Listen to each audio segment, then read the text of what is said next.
Shalom, shalom, Israel, shalom. It's your brother Emmanuel again. Um, Lord willing, you guys had a decent week so far. Lord willing, y'all have been staying in the spirit, and what I mean by that is obviously, you know, staying within the scriptures.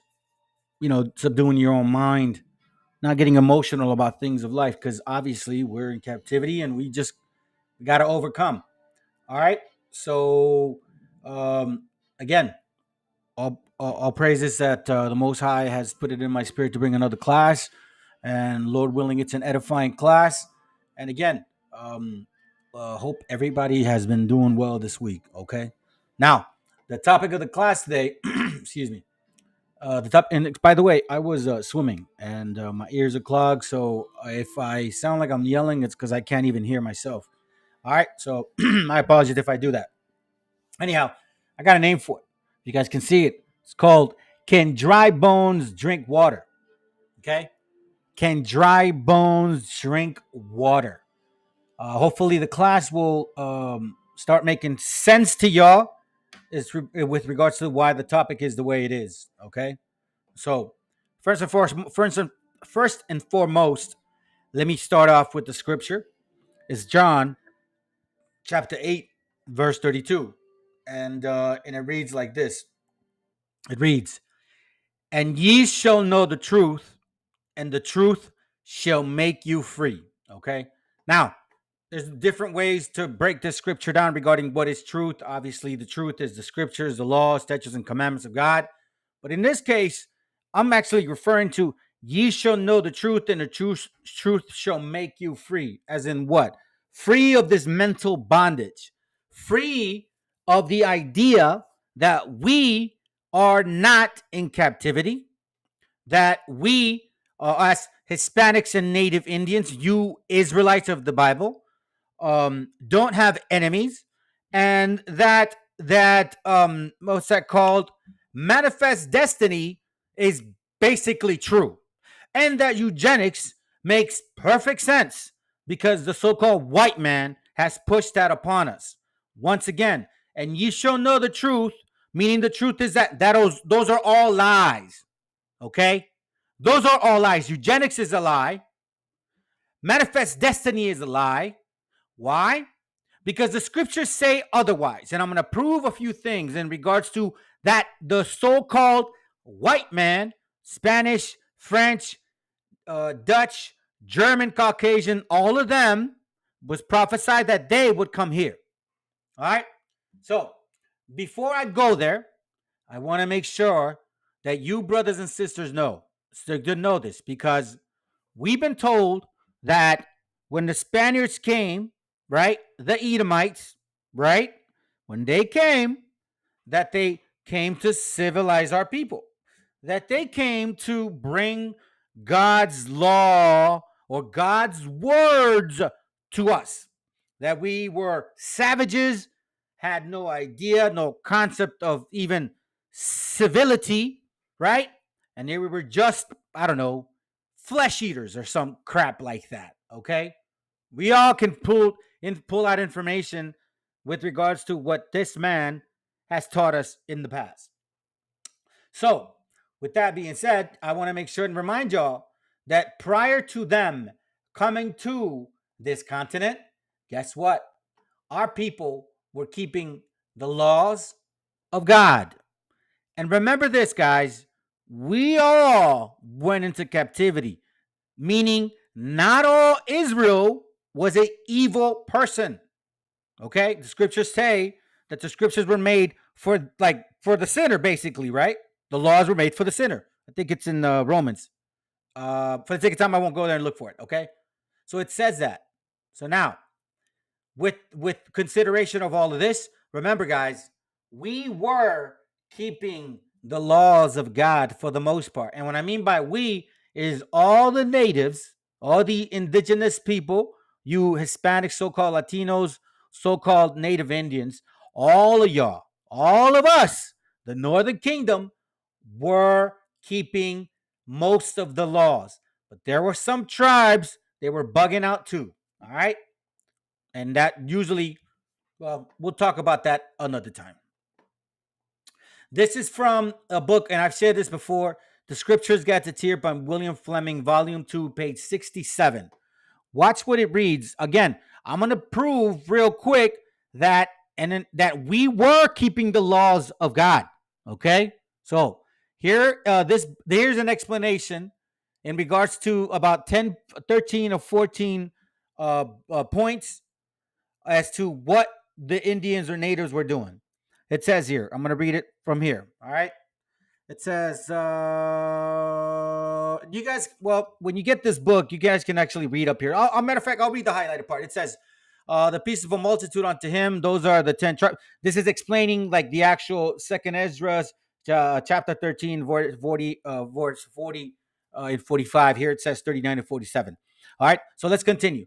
These analogies are thus enumerated as conclusively proving that the Aborigines of South America are of Hebrew origin and the descendants of the 10 tribes. Number one, their belief in the symbolic purification of water, considering baptism. Okay? The inhabitants of Yucatan, I think that's what they're saying, gave to water with which they baptized their children the title of the water of regeneration. Some of y'all brothers and sisters that have an understanding of some me here know what that means. For the sake of time, I won't even talk about it. But there is such a thing as regeneration in the Bible and in life. They also invoked him whom they believed to be the living and true God, Yahweh, of whom they made no graven image. So this goes to all you camps out there that put pictures in regards to trying to show us what Christ made look like. It says no graven image. It doesn't mean no a graven image and oh, we're not worshiping that image. No, dummies. Graven image is graven image. You're not supposed to draw him as a man. It's clear. Anyhow, let me continue. They used circumcision. They expected a Messiah. Many words connected with the celebration of their religious rites, with obviously of Hebrew extraction. The resemblance which many of the ceremonies and rites of the Indians bear to the Jews. The similitude which existed between the Indian and Hebrew moral laws. All right, so we weren't uncivilized, you big so-called Caucasian dummies. Y'all did not come here and purify, liberate, or so supposedly, civilize our people. Okay? It says here, the resemblance which many of the ceremonies and rites, the similitude in which existed between the Indians and the Hebrews' moral laws, which is something y'all don't have. All right? 7, the knowledge which the Mexicans and Peruvian traditions supply that the Indians possess, the history contained in the Pentateuch. Sounds like the Bible. The Mexicans' tradition of the Theomoxli, or divine book of Toltecs. I have proof to explain that's not what it means. Theomoxli means divine book of Moses. Watch, I'll show you in a little bit. I'm just going to continue here. Remember 8, the Mexican traditions of the Theomoxli, or divine book of Toltecs. The famous migration from Aztlan, otherwise Asia, which is basically considered where Shem dwelled. The traces of Jewish history, traditions, laws, customs, and manners, which are found in the Mexican paintings. The frequency of sacrifice among the Indians, this is what we started going off, and the religious consecrations of blood and fat of the victims. You see what I'm saying? Remember, not all tribes were breaking the laws of God, but we all went in captivity, meaning we all have to get out of it together. Like they say in Spanish, pagan justos por pecadores. Anyhow, the style of the architectural of their temples. We had temples, dummies. You so-called white man has been lying to us left and right, telling us that this does not happen, that we did not even have this kind of structure. Maybe continue. The style of architecturals of their temples. And as a matter of fact, I want to say this. Y'all call this the rebirth, Renaissance, right? Prior to 1492, the so-called white man, okay, was literally shitting, excuse my language, pooping on themselves. And I mean that literally. I mean it literally. They had no system of plumbing. Their way of throwing their feces was out the window. The only reason y'all learned about plumbing and aqueducts, I guess again, was because y'all learned it from here. And when you have your so-called Michelangelo or this so-called I don't know what his name is, but all of a sudden he starts getting these designs like that have particular measurements and degrees that only the Aztecs knew about that y'all didn't. There's a lot of lies with what the so-called white man has brought to us. I know I'm getting off topic, but this is important to me, brothers and sisters. We were not a bunch of dumb Indians. We are the Israelites of the Bible that kept the commandments of God. The frequency of sacrifice among the Indians, the religious consecrations of the blood and fat of the victims, the style of architecture, the fringes which the Mexicans wore fastened to their garments until this very day, that still happens. In Los Gabanes or Panchos, whatever you want to call them, we have those fringes. The similitude of the manner and customs of the Indian tribes far removed from the central monarchies of Mexico and Peru to those of the Jews, which writers who were not Spaniard have noticed, such as the celebrated Sir William Penn, who in his letter on the present state of America thus observed, let me skip that there. Okay, here. Their eyes are black like Jews. They reckon by moons, meaning we go by the moons to dictate all days, high holy days, ceremonial days, Sabbath days, another topic. Okay, because there ain't no two calendars in the Bible. I'm just saying. All right. They're offered to first fruits. They have a feast of tabernacles. They reckon by the moon, meaning this is how they determine that. See, the Aztecs, the Mayas, the Indians, the so-called, they didn't have a white man's calendar in this continent. So I wonder how they kept the Sabbath. And it's proof that they kept the Sabbath. I don't have the documentation. I don't believe today. So for sake of time, I'm not going to look for it. Their altar stands on 12 stones. Their mourning lasts a whole year. The custom of women are like those of the Jews. Their language is concise, masculine, full of energy, resembling the Hebrew. One word serves for three. That's kind of like the way we speak Spanish too. It's kind of weird, but I guess it's in our spirit to do that. Like the word way is not always insulting. It's also an animal. And the rest is supplied by the understanding of the hearers, like that. They were to go into a country which was neither planted nor sown. All right. Let me continue off this one. This is, remember, from the Scriptures Gazetteer by William Fleming, Volume 2, page 67. Now let's go back to number 8 here. It says the Mexican tradition of the Tio Motzli, or Divine Book of Toltecs. Here's why I say it's an incorrect translation. All right, let me pull that out. The Tio Motzli, where you at? All right, this is from the Lost Tribes of Israel by Barbara Simmons. Okay, by Barbara Simmons. It reads, excuse me. We are naturally disposed to inquire what was the Teo Motzli, as they write it, the name of the divine books which contain the history, mythology, calendar, and laws of the Toltecas. This word is compounded of Teo, divine, Amil, papyrus, papyrus, I guess, and Moxli, or Mostly. For in the Mexican language, Y and X frequently supply the place of S.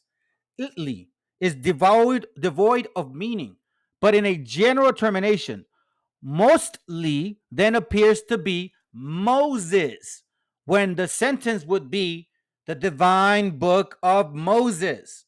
It is necessary to observe. Where's my bomb at? I don't have a bomb. I need to drop a bomb. Anyways, let me continue. The divine book of Moses. It is necessary to observe that in the Mexican language, the compounding of words terminating in itl, which other words and elision of those final letters frequently takes place, as in the word acatl, which is compounded of atl, water, and calle, or house. Okay? So, again, the Mexican tradition of Teomotzli, or the Divine Book of Toltecs. We had the Bible. We had the Torah. But I don't believe I have it. No, I don't. I don't have it with me. But I do have a book, or at least a reference, with how they burned everything down. And you guys can look at it honestly. You can Google this. And the conquistadors, the Spanish Caucasian, as soon as they conquered, they burned everything down, including our books, which is this. We have the Bible, and I'll show it to you. All right. Now I'm going to prove another point. All right. So this is from again, um, the 10 Tribes of Israel by Barbara Simmons, page 158. Okay. The true meaning of Theomotzli. Okay. Now I'm going to bring you guys a picture from a book of, actually, not a book of James Abdir. What I'm going to do is I'm just going to go ahead and reference I'm going to reference the website because instead of getting a book, it's just going to basically bring points. The Oliver Cowdery.com. All right, you guys can look it up. Oliver's bookshelf. But here's my point. This is the book about James Adair, the history of the Indians. He spent 40 years trading with the natives, okay? Our brothers and sisters. Remember that. I think it's Gad. I think they're talking about Gad. So check this out. It is Gad. This number one. Here's his points as to why he believes that the natives are of Israel descent. Look, their own traditions, the account of English writers, and the testimonies which the Spanish and other authors have given concerning the primitive inhabitants of Peru and Mexico. An account of Catawba. Anyhow, hold on. Where is it at? Give me a second, brothers. Give me a second. I remember I had it separate. Oh, okay. Here it goes. All right. So here's account of nation, Indian nation. So here's the points that he's making. All right. It says here.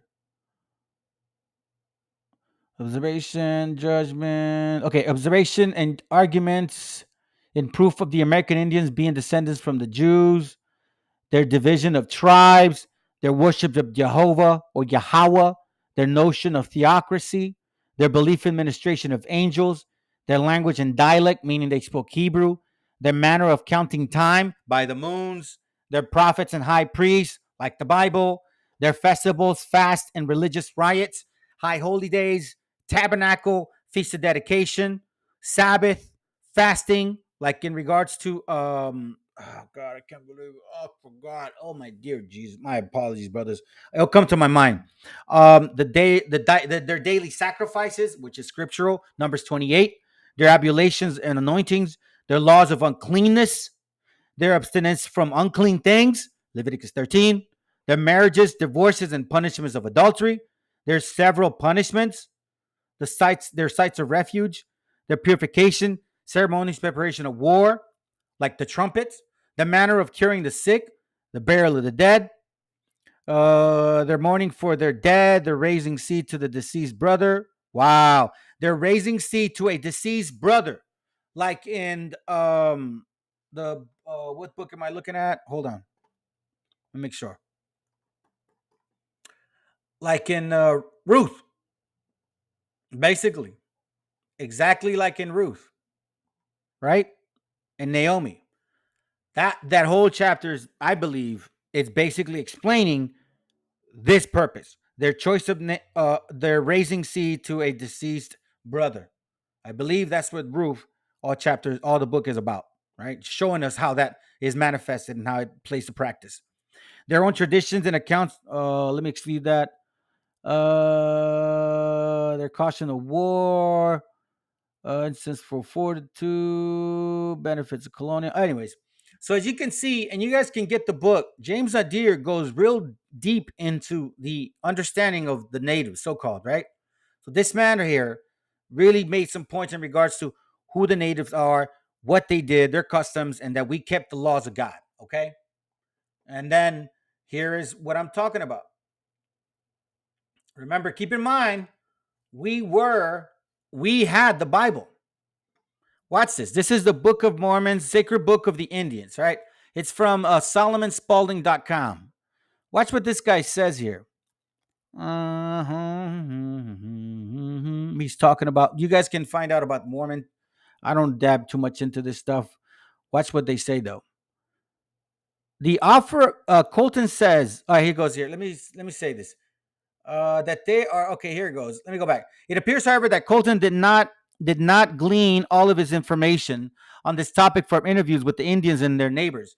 He himself admits to devouring parts of the material from the previously purchased published source. In the case of Lost Book Story, Colton does his reporting in the first chapter of the second volume of the origins of the American Indians. The particular chapter is subtitled "The Honorable Elias Boudinot," I believe that's how you say it, theory. Let me skip all this. It says here, okay, hold on. Said that about the Indians in his book, 1816 book, in support of the conclusion that they are Hebrews. Although Colton does not give his readers a precise citation, blah, blah, blah, blah. Here's Baudinois, a star in the West, okay? Here's where he's residing. And I believe our Northern Kingdom brother, Yakusha, brought this out in one of his classes. All praises to you, brother. Anyhow, the offer of Christianity and of the Bible to the Indians of North America, with an account of its origin and claims, has in several instances, quite remote from and independent of each other, met this remarkable reception. This book, the Bible, this is what our native brother said, once belonged to our ancestors. And along with this recognition, they have traditions that the Great Spirit used to foretell to their forefathers future events, that he controlled nature in their favor, that angels once talked with them, and that all Indian tribes descended from one man, Adam, who had 12 sons, Jacob. I'm sorry, descended from one man, and he's talking about Jacob in this case. Sorry, not Adam, who had 12 sons. That this man was a notable and renowned prince having dominion over all the earth. And I believe it's kind of like Adam and Jacob in a sense. All right, and then maybe David. I don't know. Anyhow, let me continue. I mean, I'll probably just gonna trip over my own tongue. His posterity, and that the Indians, his posterity will yet recover the same dominion and influence. They believe by tradition that the spirit of prophecy and miraculous interposition, once they enjoyed by their ancestors, will yet be restored to them, and that they shall recover the book, all of which have been so long lost. Let me see another one. Let's see, that their fathers were once in possession of the sacred book, which was handed down from generation to generation, and and at last hid in the earth, since which time they had been under the feet of their enemies. But these oracles were to be restored to them again, and then they would triumph over their enemies and reign their rights and privileges. Man, a matter of fact, you know what, brother? I honestly did not really read the whole paragraph, and that's my mistake. But it actually goes hand in hand with the topic also. Okay. Let's see. Let me see something else. In possession, claim, two accounts. Let me see what else. Okay, it says here this one. First says, but it is said among their principal or believed men that they have had that they have it handed down from their ancestors, that the book, the Bible, which the white people have, was once theirs. That while they had it, they prospered exceedingly, which is true, according thus saith the Lord. That they also say that their fathers were possessed of extraordinary divine spirits, very true, by which they foretold future events, and this day transmitted to their offsprings. And this whole divine spirit, extraordinary divine spirit, you know why? Because I don't, man, I can't remember who it was, but I believe it's in Kings or Chronicles, where they're actually, one of the prophets or one of the, I can't remember who it is, but he tells the moon and the sun to stop, so then this war can continue. Now that's great. That's power right there, man. We're nowhere near that. Lord willing, if we all, most of us, or the 1/3 and the elect make it to the kingdom, we'll get to manifest those things. But anyhow, let me continue. All right. So my point here is this: we had the Bible, we knew the scriptures, but we also fell off, and that's where it started for all of us. Because Deuteronomy 28:15 said, this is what it says: curse for disobedience. But it shall come to pass, if thou wilt not hearken unto the voice of the Lord thy God, to observe, to do all his commandments, not just some of them, meaning also not sacrificing people, not warring against tribes, not hating your brother, you Israelite. All right? To observe, to do all his commandments and his statutes which I command thee this day, that all these curses shall come upon thee and overtake thee. What were some of the curses? What were some of the curses? Watch this. Verse 49. The Lord shall bring a nation against thee from far, the Spanish Caucasian, from the end of the earth, from the eastern hemisphere, as swift as the eagle flieth, who has the sign of an eagle on his shield and on his flag. A nation whose tongue thou shalt not understand. And as y'all know, we were keeping the laws of God. We spoke Hebrew. We did. And I know the scriptures say, prove all things. In my other class, I'm going to prove it. The Lord shall bring a nation against you from far, from the end of the earth, as swift as the eagle flieth, a nation whose tongue thou shalt not understand, meaning they spoke Spanish and we never knew that language. Okay? So this is one of the curses. And you want to know why? Because the Most High got tired of us.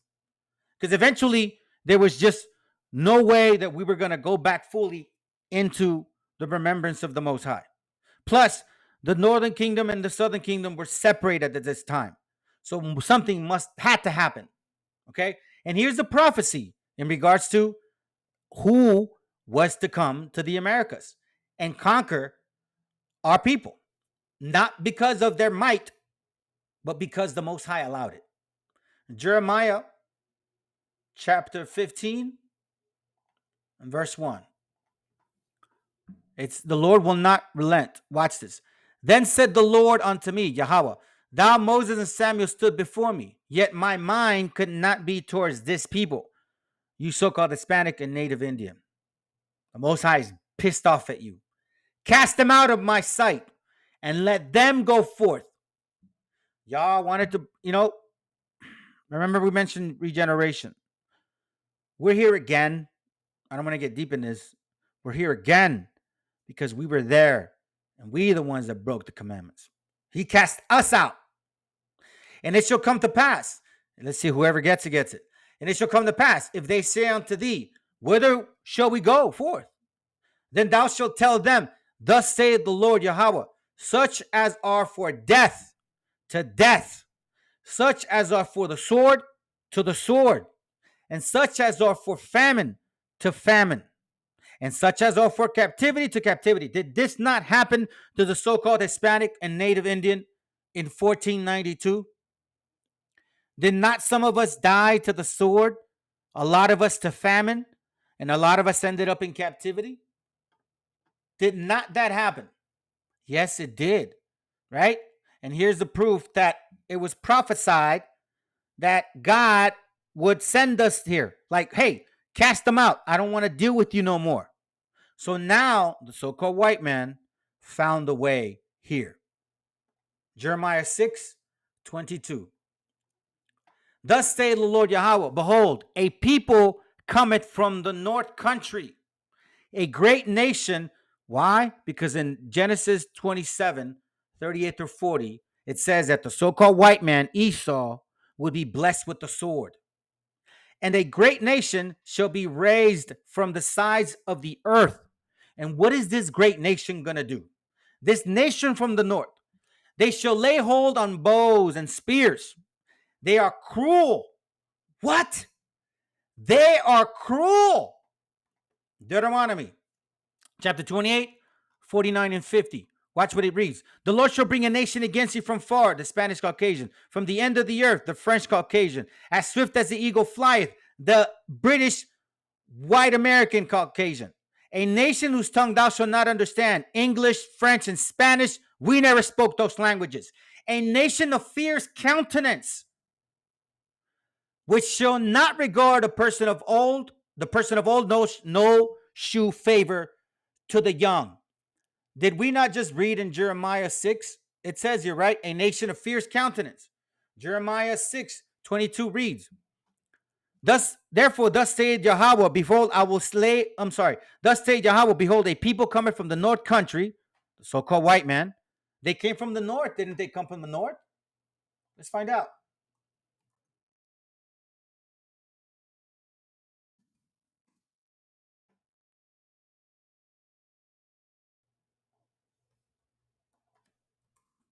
Let's see. World map. Let's see. I always press on this damn link. I don't know why I do that. From the north. From the north. People from the north. People from the north. And what's in the north? Cold weather, right? And what's in the north now? Cold weather. People from the north. All right? People from the north. And then it says, a great nation shall be raised from the sides of the earth, meaning the other side. They shall lay hold to bow and spear. Didn't they come like that? They are cruel. Didn't they say fierce countenance? They have no mercy, meaning they would disregard the old or the young. Their voice roareth like the sea. They come on ships, big, huge ships. They ride on horses.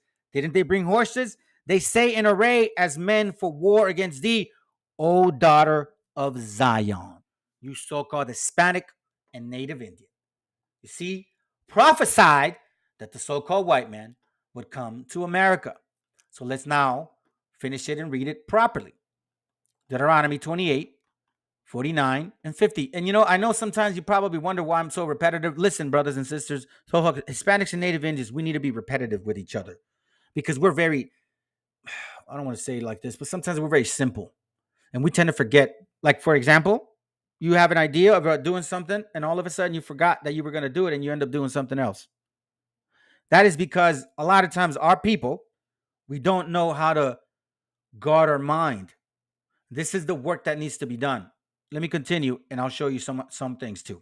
All right, it says here, the Lord shall bring a nation against you from far, the so-called white man, the conquistadors, from the end of the earth, as swift as the eagle flieth. And you know that the so-called white man has the eagle, the Spanish eagle.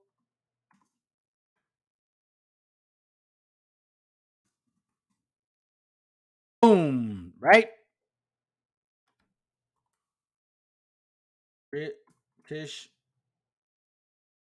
eh? French, eh? Dutch, Holland, see? German. I'm not lying, guys. Scriptures don't lie. As swift as the eagle flieth, a nation whose tongue thou shalt not understand, a nation of fierce countenance, which shall not regard the person of old, no show favor to the young. So they get rid of our old men, people of knowledge and wisdom that could teach us our history, and don't show favor to the young by enslaving our young ones. All right? That's what that means. That is exactly what that means. So now I'm going to read you guys this article here. As a matter of fact, from this website. It's from George Orwell, 1984. War. It's called War, Peace. War is peace. Freedom is slavery. Ignorance is strength. Okay? This is a novel, but in a sense, it's basically it's talking about something here. Watch this. It says, page 33. And if all others accepted the lie which the party imposed, by the way, this is a novel. It's in a sense using it as a story to talk about what is really going on. This guy wrote it here for this purpose. A novel by English author published in 1949 as a warning against tutorialism. The chilling dystopia made a deep impression on readers, and his ideas entered the mainstream culture and was achieved by very few books. So here's what he says, or it says, and if all others accepted the lie which the party imposed, if all records told the same tale, then the lie passed into history and became truth. Wow. Who controls the past, ran the party slogan, controls the future. Who controls the present, controls the past. And yet the past, though of its natural alterable, never had been altered. Whatever was true was now true from everlasting to everlasting. It was quite simple. All that was needed was an unending series of victories over your own memory. Reality control, they call it in newspeak. Double think. Remember, they control the past. Who controls the present controls the past. So everything that we've been taught up to this point has been a lie. Every single thing about our people has been a lie. You are not a Mexican. You are not a Puerto Rican. You're not a Dominican. You're not a Cuban. You're not a Peruvian. You're not a Chilean. You're not a Native Indian. You're not a Dominican Republican. No, you're an Israelite. Okay?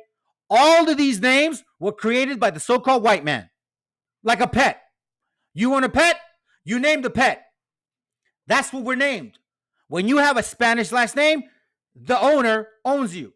You are his pet. Watch this real quick. This is from a book that I got called Propaganda. Okay? And it's by Edward Bernays. I like it. It's an old book. It's written in, I think, 1906, if I'm not mistaken. But watch what it reads. Organizing chaos. The conscious and intelligent manipulation of organized habits and opinions of the masses is an important element in the democratic society or just in any society. So, again, the manipulation of the organized habits and opinions of the masses is an important element in society. So, this right here is telling us that these people, the so called white man, has a very deep, deep thought process in regards to how he manipulates, conquers, and continues this particular type of governing. So again, it goes back to whoever holds the present holds the past, right? We've been told lies. And now we all believe it because an intelligent manipulation of the organized habits and opinions of the masses is an important element in society. Those who manipulate these unseen mechanisms of society constitute an invisible government, which is the true ruling power of this country. Not our own, because it ain't my country. I'm not white. Those who manipulate this unseen mechanism, this is when it comes to the Illuminati, the dark society. That stuff is true, guys, but I'm not going to get into it because I don't give a damn. I believe in the scriptures, and my faith is in the Most High and obviously in our Lord, King Yahweh Shai. Okay? We are governed. Our minds are molded. Our taste formed. Our ideas suggested largely by men we have never heard of. So you so-called Hispanic or Native Indian, you still believe that we've been here for 30,000 years. Turtle Island. I'm an Azteca. Hey, listen, guys. I was born in Guadalajara. Okay? My family comes from there in South America. And honestly, I'm very proud. I was very proud of that. I still am because of my people. All right? Now I understand that. But when I'm being called myself a name that was given to me by the so-called white man, you're being foolish. You're being governed, molded, and formed. Your ideas, my brothers and sisters, are suggested largely by men we have never heard of. So you keep calling yourself a damn Indian and that you're not an Israelite and that this Bible is for the white man. You keep doing that. You keep doing that. And when Yahweh Shai returns, you'll be the 2/3. This is a logical result of the way in which our democratic society is organized. Vast number of human beings must cooperate in this manner if they are to live together as smoothly functioning society. Our invisible governors are, in many cases, unaware of this entity of their fellow members in their inner cabinets. They govern us by their qualities of natural leadership, their ability to apply needed ideas, by their key positions in the social structure. Whatever attitude one chooses to take towards this condition, it remains a fact that it almost in every act of daily lives, whether in the sphere of politics or business, in our social conduct or ethical thinking, we are. Oh, God, I should have grabbed the other page. The point being is what? Point being is everything that you've been taught about you Hispanic, you Native Indian, you Puerto Rican, so-called, you so-called Dominican, has been a lie. You've been manipulated, created to have habits and to have opinions that the so-called white man wants you to have towards yourself and towards your people. That's why in my other class, I showed y'all we got some people not wanting to be white, and they'll never be white, no matter what you think. Okay? Now, why am I going with this here? You probably wonder why. I'm going to show you why. I'm going to show you exactly why. Let me close these real quick. All right, see, hold on a second. All right. Let me go to Psalms chapter 64. verse 2. Remember, we just went over how it was prophesied the Most High through Jeremiah that he would send the northern the the Northmen, the white man, as the eagle flieth, right? Those guys. He will send them this way. I've proven to you that we were keeping the laws of God. We knew who we were. Okay? Now, I've showed you the material that they wrote, that whoever holds the present holds the past. And that this society is technically a bag of manipulation thoughts. Who you who believe that you're part of society, you're in this matrix. And you're not seeing what the so-called white man was planning long, long ago. Psalm 64, verse 2. It reads, matter of fact, you know what? Yeah, let me read it. Hide me from the secret counsel of the wicked, from the insurrection of the workers of iniquity, who whet their tongues like a sword, meaning they sharpen their tongue like a sword, right? Meaning they're going to speak a certain way, or they're going to write certain things that is going to what? Hurt and cut other people. And they bend their bows to shoot their arrows, meaning they're getting ready, they're sharpening their sword, they're pulling their arrows back, even bitter words. Guess what they're getting ready to do? That they may shoot in secret at the perfect. Who are the perfect? Us Israelites. Suddenly they do shoot at him and fear not. So what exactly do you think that's saying? Let me see it again. Who whet their tongues like a sword and bend their bows to shoot their arrows, even bitter words, that they may shoot in secret at the perfect.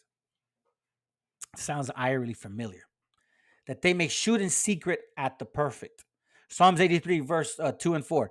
For lo, thine enemies make a tumult, and they that hate thee have lifted up their head.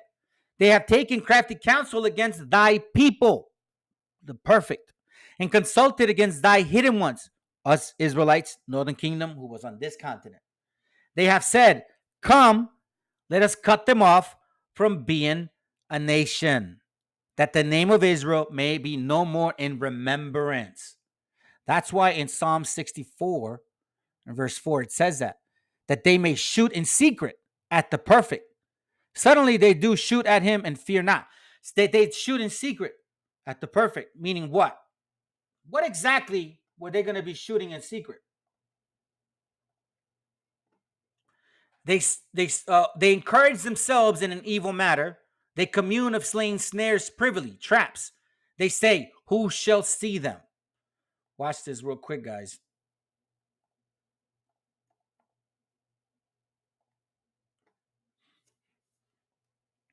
The papal bull of 1452. Remember what I read?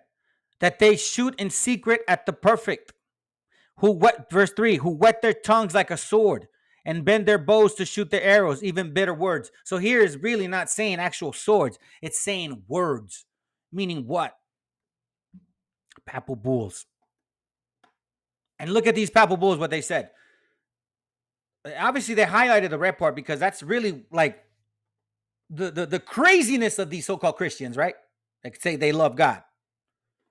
It says here, be subjugated to the Christian religion. Let's see. You intend to subjugate the enemies of Christ, namely the Saracens, and bring them back with powerful arms to the faith of Christ.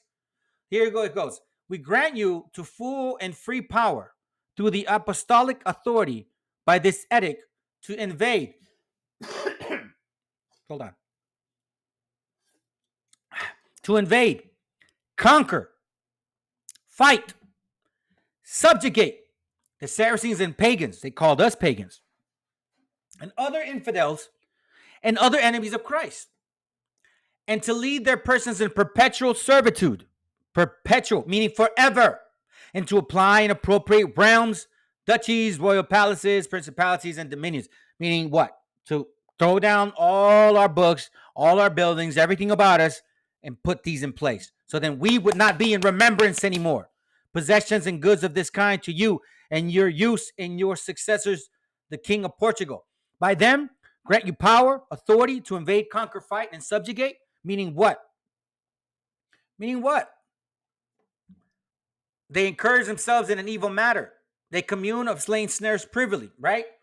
It says here, they grant you full authority to appropriate realms, royals, to invade, conquer, and fight. Right?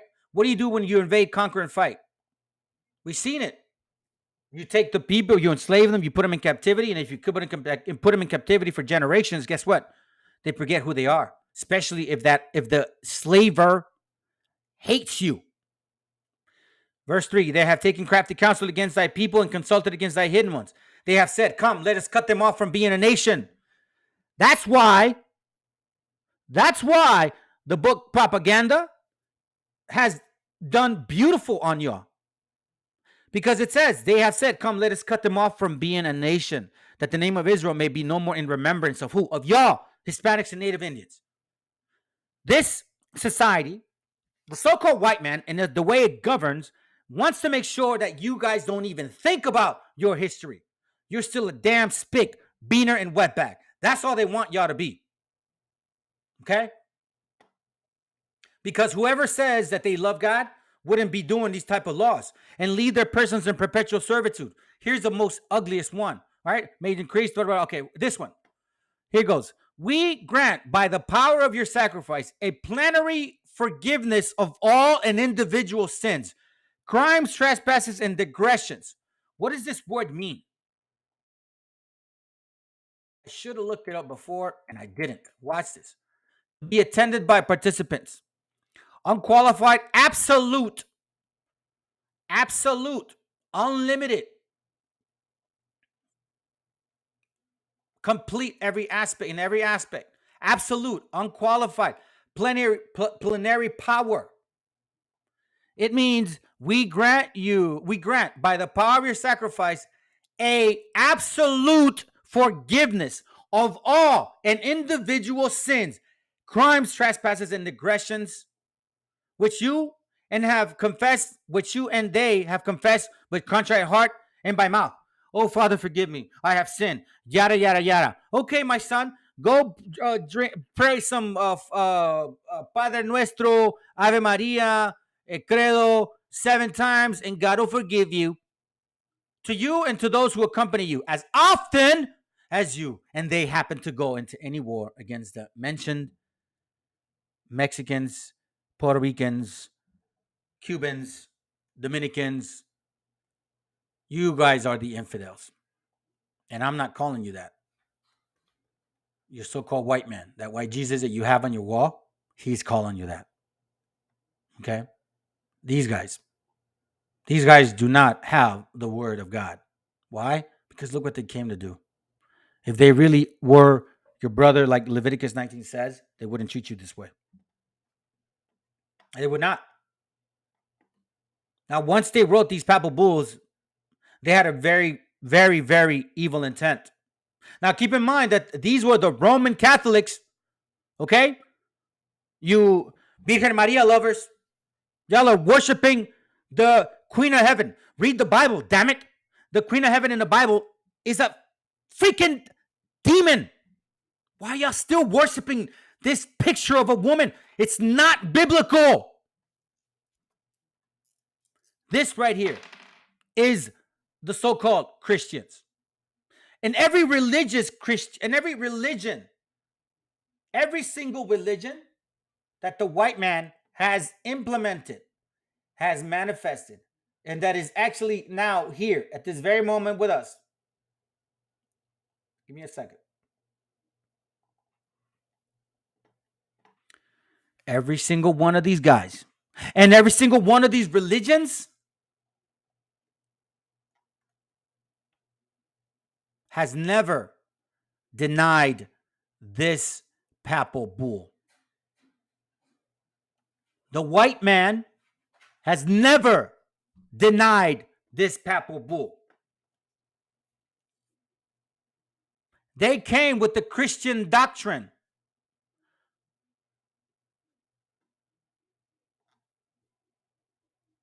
Y'all think I'm a liar?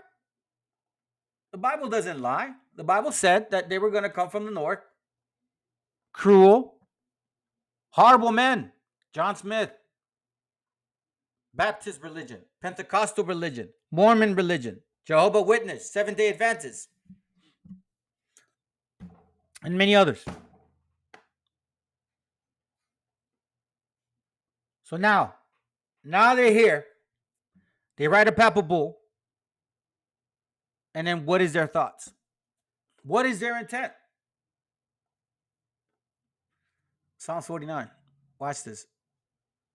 Psalms 49, verse 11. It reads, their inward thought is that their houses shall continue forever, and that their dwelling places to all generations, that they call their lands after their own names. This is why when you actually see, give me a second. Let me grab it for y'all. This is why when you see this video, it's gonna remind y'all. You see, they make it seem like they had no clue, they were clueless, they're just trying to help themselves out, right? Give me a second.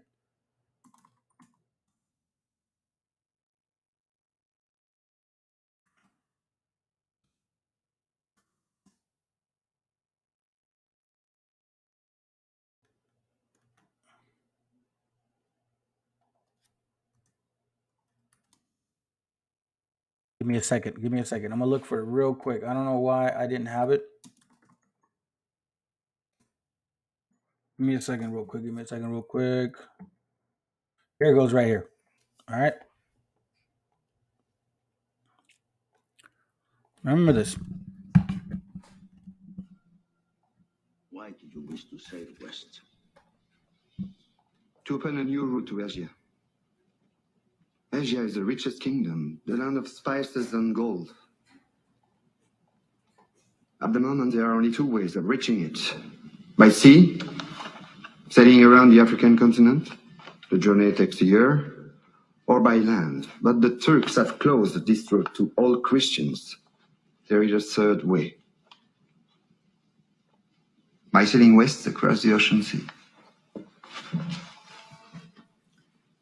The distance is unknown. It's said to be infinite.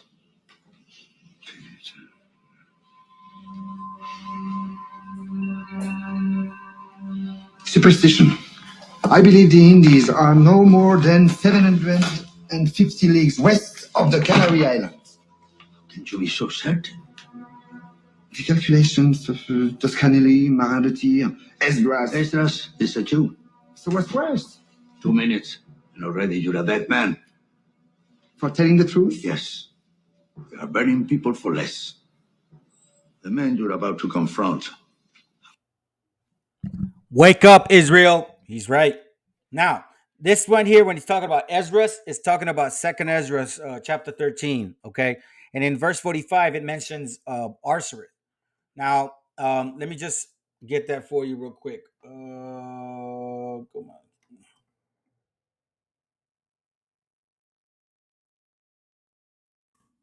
I had it, and I don't know why I don't have it now. I apologize. I mean, some of y'all can actually look it up, man. Quite frankly, it's real easy. It's right here. You see that? It's not hard to find. It says here, the name of the land beyond the great river, far from the habitation of man, in which the 10 tribes of Israel dwell. By the way, I'm using this as a reference. This is not my main reference, and how my doctrine is based off of this. I've done enough studies, scriptural and history wise, to make my points clear to me. If y'all don't believe it, that's on you. But we have enough documentation to prove who the real Israelites are. Anyways, far from the habitation of a man, in which the 10 tribes of Israel will dwell, observing the laws of Moses until the time of restoration, according to Second Ezra chapter 13, verse 45. Columbus identified America with this land. See, Arsareth. Okay, that's why he mentions Arsareth. That's why he mentions Ezra. Ezra was a Jew, right? That's why he mentions that. Now, to make sure that we understand, well, who the hell is this Toscanelli guy? Let me get that for you. Right here. You see, here it goes. This is from a book called the Christopher Columbus and the participation of Jews in Spanish and Portuguese discovery. Okay, watch what it reads. Right, watch this real quick. Hold on, let me minimize this. It says here, it reads. I'll go right to this point. All right, I'll start here. He was very fond of reading the Bible and the fourth book of Ezra, which was probably written by a Jew who lived outside of Palestine. Okay. It says here, in Portugal, Columbus earnestly conceived the idea of making maritime discoveries by the way of the West. Yada, yada, yada. Let me go here. This bold conception took firm root in the mind of Columbus, mainly through a letter which the great Florentine physician and astrologer Toscanelli sent to King Joa through the monk. King Joa is the king of Portugal. It says here. Fernando Martinez, Columbus applied to Toscanelli for a copy of his letter and received it through Girardi, a Genoese who was then living in Lisbon. Okay, so here we see. By the way, this is by it says here, Mayor K. Singler, Christopher Columbus, and the participation of the Jews. All right, so clearly we see who Toscanelli is. Right, I'm trying to make sure that you'll understand this history is real. This did happen to our people, and they knew who we were, and all of this is basically a manifestation of what the Bible said was going to happen. Remember, they have taken crafty counsel. Didn't they take crafty counsel? They had to, right? It says, let me go back to it. It reads, they have taken crafty counsel against thy people and consulted against thy hidden ones. Who was hidden? We were. And how did they get here? The letter of Toscanelli, the influences like that, Esdras as well, okay? They have said, come, let us cut them off from being a nation, that the name of Israel may be no more in remembrance. So then now when you have a mindset of conquering our people, teaching them otherwise, you're no more an Israelite. Now you are a damn Mexican. Now you're a damn Puerto Rican. Okay? When you start thinking like that, guess what? You lose your heritage, especially when they say you either worship the cross or you die by the sword. You either stop speaking Hebrew or whatever, die like you talk, or you die. You either listen to our teachings of the Bible or you die. That sounds very familiar. It sounds very familiar. Watch this. You see, just like Ecclesiastes, it says, well, whatever's. Hey, matter of fact, let me get it real quick because I don't want to butcher it. It says here, 8. The verse 9. Verse 9. The things that have been, it is that which shall be. I mean, the things that have been the past, it is what which shall be. You mean the future.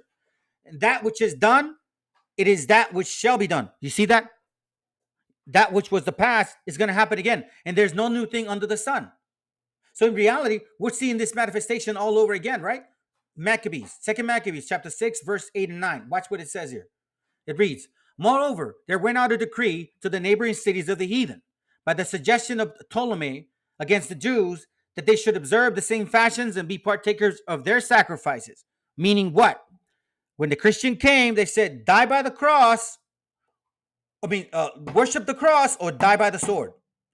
Let go of your history, your heritage. You will no longer be an Israelite. And it says here, verse 9, and whosoever would not conform themselves to the manner of the Gentiles, the so-called white man, should be put to death. Then might a man have seen the present misery? No, because we saw it again in 1492. Right? In 1492. That's why, let me go back to that book again. I like this book, honestly. And that's going to be on page, hold on, where are you? 7 and 8 and 10. This is from, again, The Lost Tribes of Israel by Barbara Simmons. I'm going to read page 7, 8, and 10, okay? Start with page 7. And by the way, the noise in the background is my dog. All right. Anyways, it goes here. Sagahoon further... Wait, hold on a second. Yeah, here it goes right here, okay? So, again, these people tell us you die by the sword or you worship this cross, which is the devil, the so-called white man, that white Jesus, Caesar Borgia, that's the devil, okay? So they said you either do that or we kill you, just like in Maccabees. And then once you do that, you take away all kinds of knowledge. It happened to the northern kingdom and it happened to the southern kingdom. Watch this. Sagahun further complained that he was forcibly deprived of the very valuable paintings representing the great temple with the court by which it was surrounded, and which he said was which he said was sent to Spain. It is very evident that the very thing in Mexico, calculated to draw attention to the ancient history of the country, more especially if connected with religious recollections, was carefully removed from notice immediately after the conquest. Pieces of sculpture were mutilated and buried. Paintings were burned. Temples and edifices, which, from their size, it was impossible to destroy, were suffered to fall into oblivion. That magnificent monuments of ancient art. Remember, I had said before, I wish I had that document. Thank you very much. I do have it. You see how they destroyed our temple, our documents, our history? Look, it says here. Let me go back. Was carefully removed from notice immediately after the conquest. Pieces of the sculpture were mutilated and buried. Paintings were buried. Paintings that were referencing the Bible. That's why they kept the other paintings. Those didn't reference the Bible. These did. Buried. Paintings were burned. Temples and edifices, which from their size it was impossible to destroy. You know what was in these buildings? Books. Tons of books. Were suffered to fall into oblivion. The magnificent monuments of ancient art, such as the temples of Palenque and the Palace of Milton, were passed unnoticed by the Spanish authors. Sagahun, when engaged in compilation of his history, after it had been taken from him, again restored, received three cautions. First, to write nothing to prove that the Hebrews had colonized the New World. Let me read that again. Right. First, to write nothing to prove that the Hebrews, you so-called Hispanics and Native Indians, had colonized the New World, the Northern Kingdom. 2nd Esdras 13, 40 and 45. Secondly, to be guarded in what said the devils having... Matter of fact, let me stop for a second.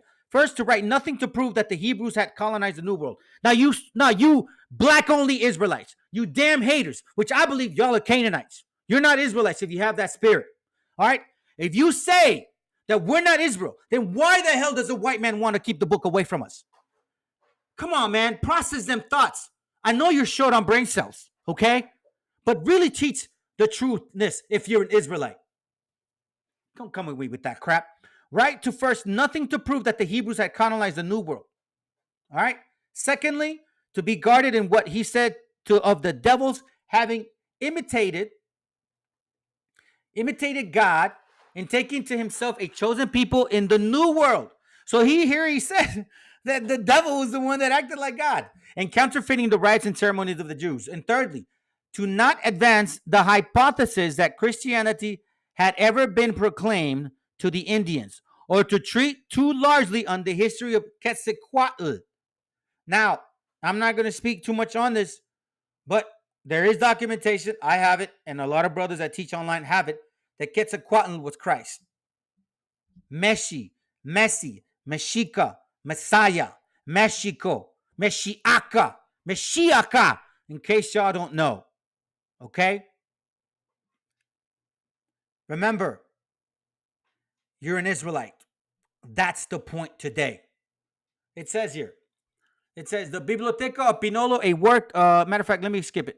Not a leaf. Here it goes. Let's see here.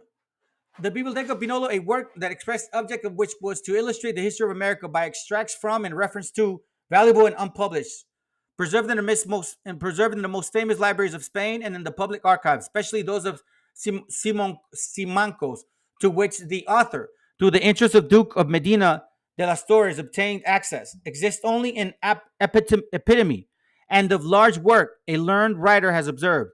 Not a leaf has been found. Garcia's history of the Peruvian monarchy is also unknown. Sigüenza's Mexican cyclography is stated to have been lost through the negligence. Yeah, right. Remember, Psalms 83, crafty counsel, stop from us being Israel or any remembrance of us.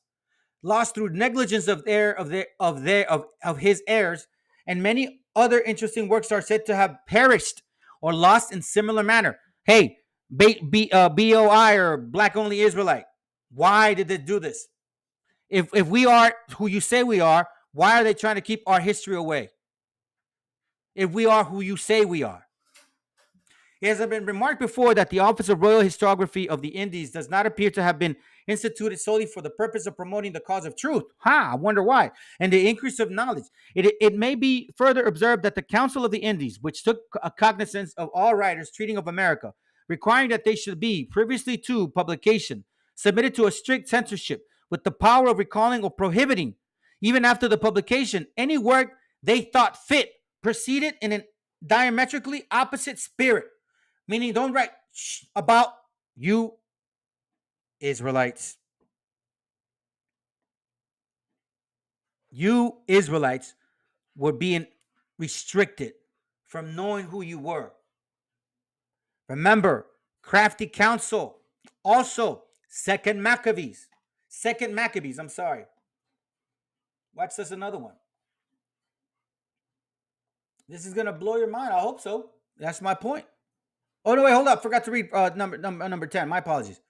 Number 10, it says here, at this distance of time, when the state of the world is so different from what it was in the 16th century, it may not be readily conceived how easy it was for Council of the Indies, through the power vested in it, of permitting or prohibiting the general circulation of all writings relative to America. Meaning what? You other people outside in this other world, you don't need to know about America. To keep the rest of Europe in a state of darkness, respecting the history of the new, the state of darkness, respecting the history of the new continent. The state of darkness. Wow. The state of darkness. Watch this, guys. Let me see if I have it.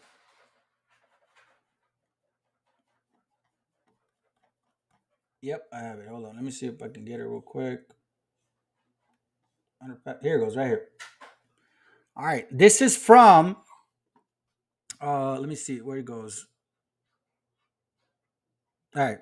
This is from, it's called,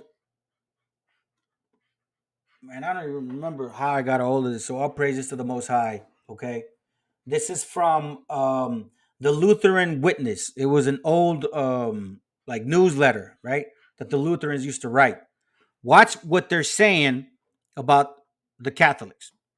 This is written in September 7th, 1900. The Lutheran Witness, page 55. Okay.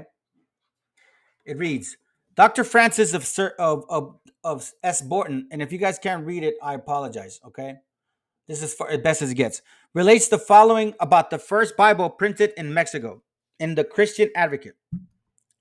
The printing press came to Mexico in 1539, for in that year there was printed in Mexico in Spanish a brief compendium of the Christian doctrine. And I'll show you guys what that is.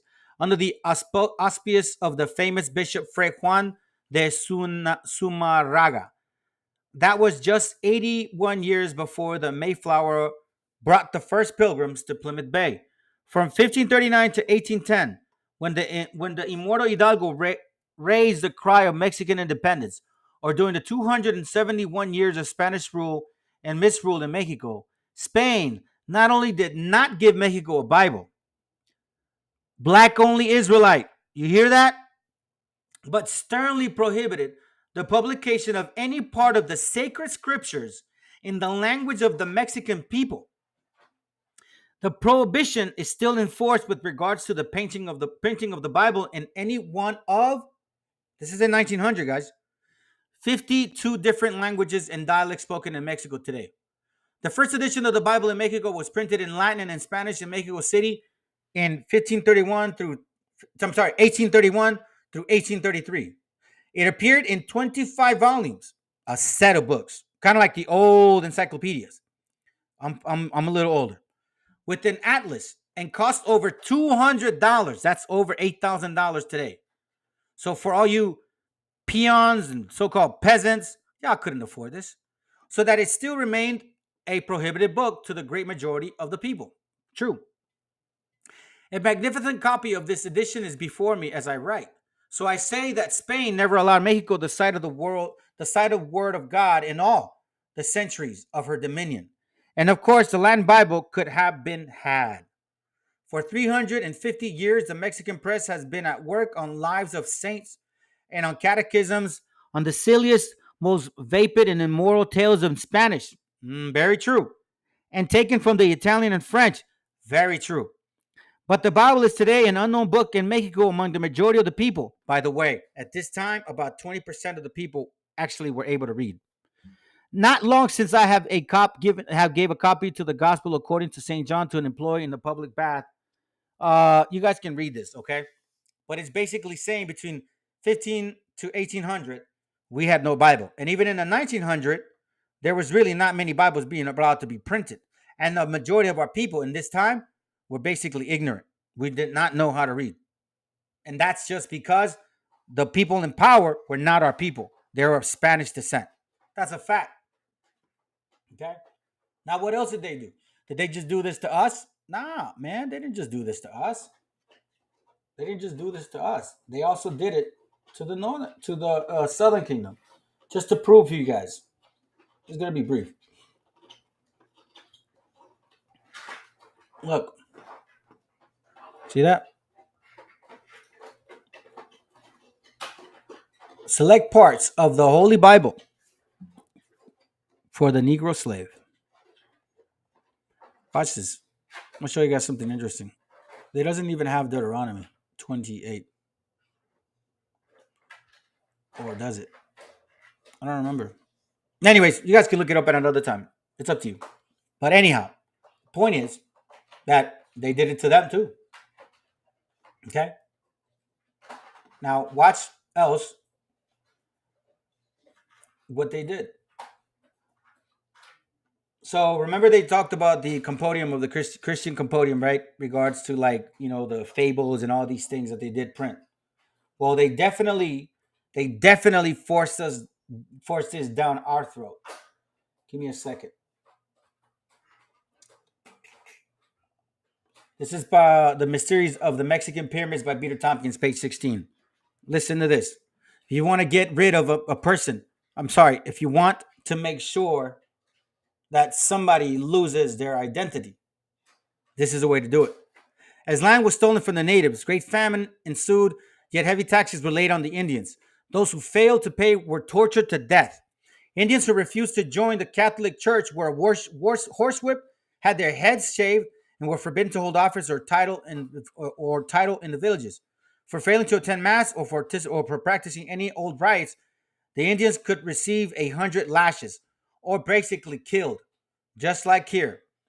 Maccabees 6:9, and whoso would not conform themselves to the manner of the Gentiles should be put to death. Then might a man have seen present history. You see how it says here?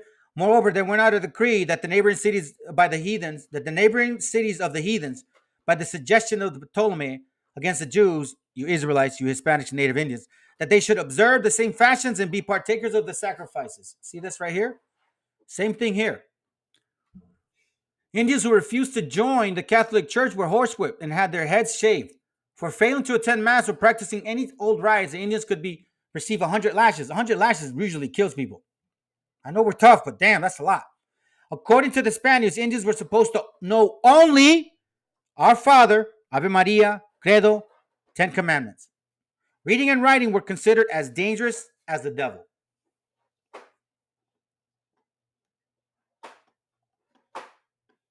Reading and writing were as dangerous as the devil.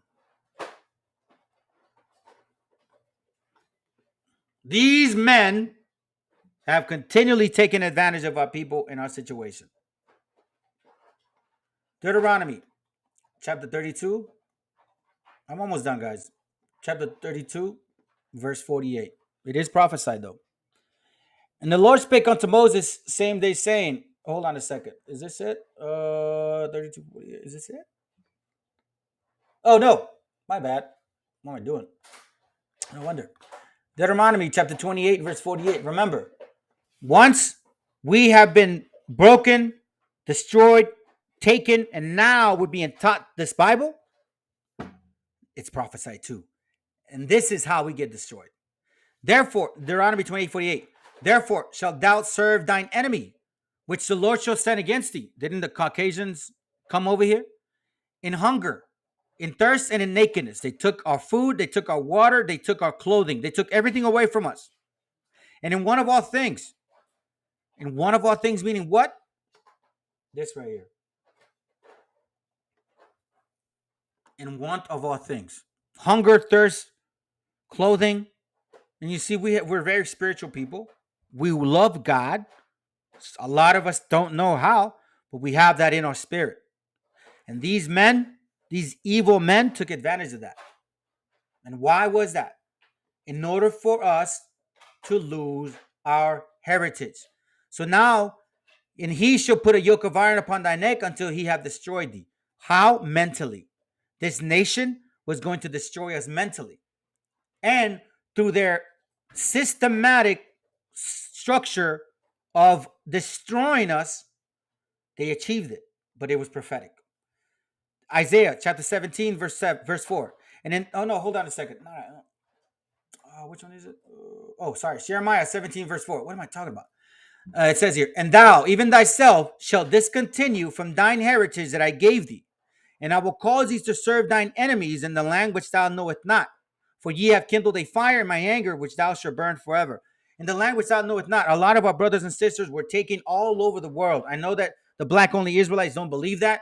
I got proof up to my so-called what, and I don't have time to show you right now. Another class, I'll show it. Matter of fact, that'll be one of my other classes too, how we were in ships, okay?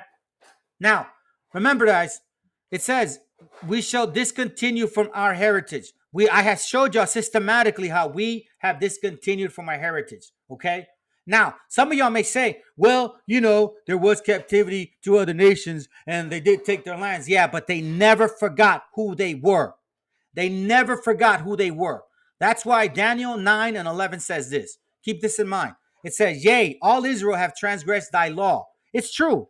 Even by departing, that they might not obey thy voice. Therefore, the curse is poured upon us, and the oath that is written in the laws of Moses, the servant of God. Deuteronomy 28, verse 15, like I showed you. Read the whole chapter. It's very important, guys, because we have sinned against him, meaning the Most High. And he had confirmed his words, which he spake against us. And this is in Psalm, which he spakes against us and against our judges that judge us. Watch this. Remember, Psalms 147, 19 and 20. He gave us law, statutes, and judgments. Look how he judged us. He had confirmed his words when he spake against us and against our judges that judge us by bringing upon us a great evil. For under the whole heaven had not been done as had been done upon Jerusalem, meaning you so-called Hispanics and Native Indians. No other nation of people has gone through captivity like we have. Okay? This is why I'm out here. This is why I'm out here pushing this truth, because I'm not happy with the way I'm looking at things. Now that the Most High woke me up, we need justice, but the only way we get it is through this. But let me read this. Judges and officers shall make thee in all thy gates. We're judges. We're officers. Brothers that are out here teaching in the streets, or brothers that are out here bringing the truth to y'all on YouTube as best as we can. We're the judges. We're the officers, which Yahweh, thy God, had given thee. He gave y'all brothers and sisters, people like us, to bring out this truth throughout thy tribes. That's right. Now, I was born in Mexico, but I have family all over the Americas. I may be of Issachar, but I don't know. At the end, I'll find out. That's not what's important to me. What's important is keeping the commandments of God, and I know damn well I'm Israel. And they should judge the people with just judgment. And this is why I'm out here.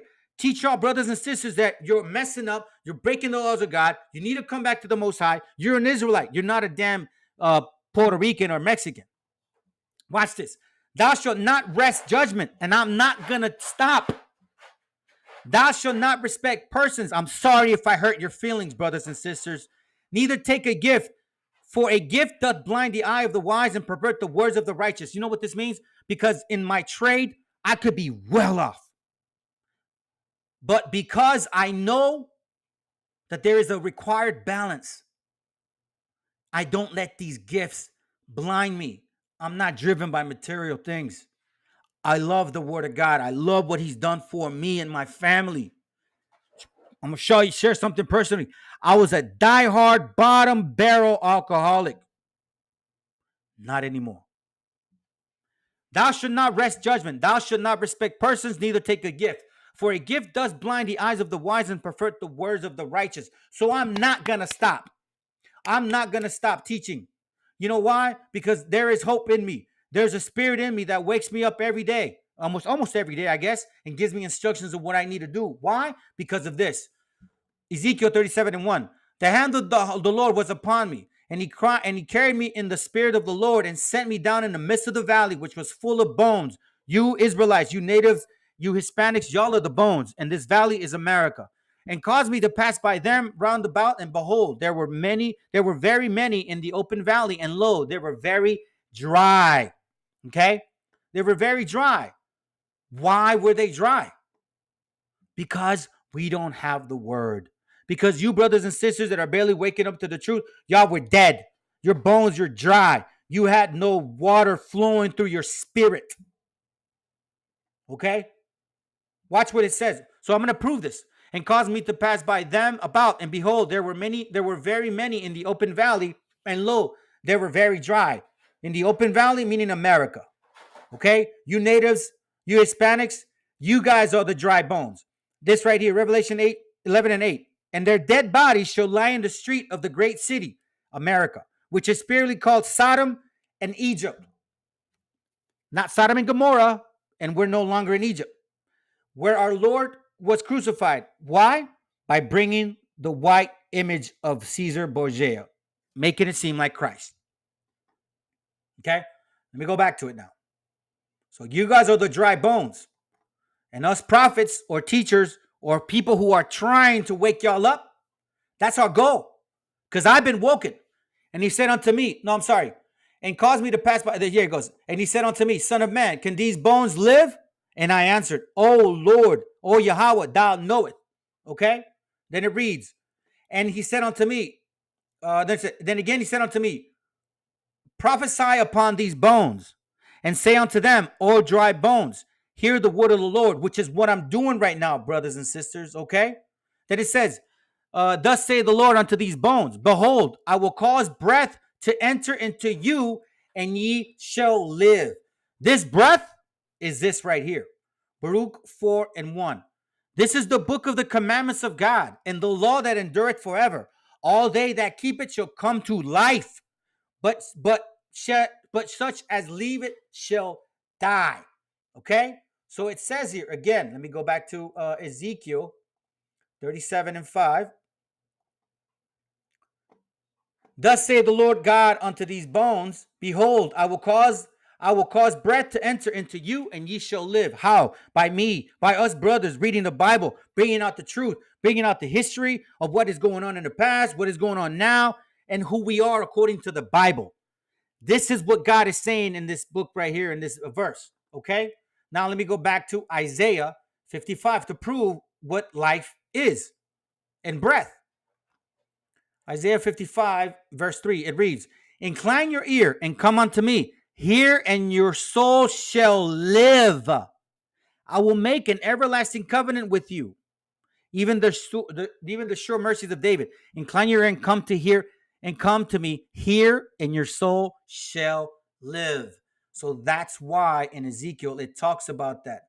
Will cause breath to enter into you, and you shall live, meaning you'll wake up to your true nationality, that you're an Israelite according to the Bible, and you have commandments to keep, and you have a heritage, which is this book.